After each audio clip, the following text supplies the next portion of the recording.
கோபியர்கள் வியாசரை ஆச்சரியத்தோடு பார்க்குறாங்க. அற்புதம் நிகழ்த்தியதுக்கோசரம் கிடையாது.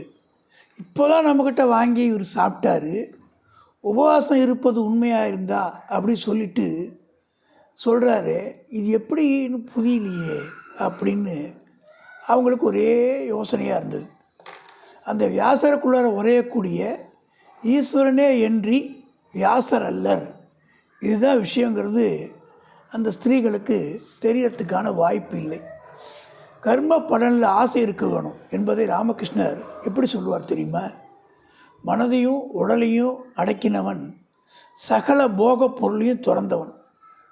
மனசையும் உடலையும் அடக்கினவன் சக போக பொருளையும் துறந்தவன். மனசை அடக்கணும், உடலையும் அடக்கணும். தன் உடலை பேணுதற்குரிய செயலை மட்டும் செய்து கொண்டிருந்தாலும் அவன் பாவத்தை அடைவதில்லை. நல்ல அருமையான வரி. தன் உடலை பேணுதற்குரிய செயலை மட்டும் செய்து கொண்டிருந்தால் பாவம் அடைவது. உடம்பை பேணுறதுன்னா என்ன? எவ்வளோ மினிமமாக நமக்கு இந்த உயிர் வாழறதுக்கு தேவையான சாப்பாடு அதெல்லாம் அனுபவிக்கிறது, அதனால் தவறில்லை. அதுக்கு அதிகமாக போகக்கூடாது. ஆத்ம வளர்ச்சிக்கு தடையாக பந்தத்தை உண்டு பண்ணுவது. ஆசையை அறவே அகற்றியவனுக்கு பாபம் இல்லை. அப்போ தானாக கிடைத்ததில் திருப்தி அடைகிறவனும் மகிழ்ச்சி துயர நிலைக்கு அப்பாற்பட்டவனும். அவனுக்கு மகிழ்ச்சியும் வராது, துயரமும் வராது, தள்ளி நிற்கிறான்.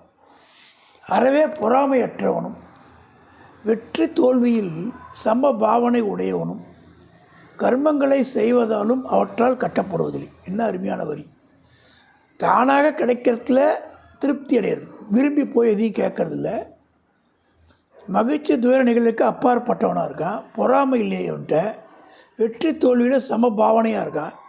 கர்மங்களை செய்தாலும் அவற்றால் அவன் கட்டப்படுவதில்லை. எது கிடைத்தாலும் அது பகவான் விருப்பம் என்று அமைகிறவன் சந்துஷ்டன். அவன் கிடைக்கிறது பெருமாள் சித்தம் அப்படின்னா அவன் தன்னுடைய நிலையை அடுத்தவனோடு ஒப்பிட்டு பார்ப்பது இல்லை, கர்விப்பதில்லை, கவலைப்படுவதில்லை. தன்னை அடுத்தவங்களோட செக் பண்ணி பார்த்து நான் பெரிய ஆள் இல்லை அவன் பெரிய ஆள்னு கம்பேர் பண்ணுறதில்லை, வருத்தப்படுறதில்லை, கர்வப்படுறதில்லை.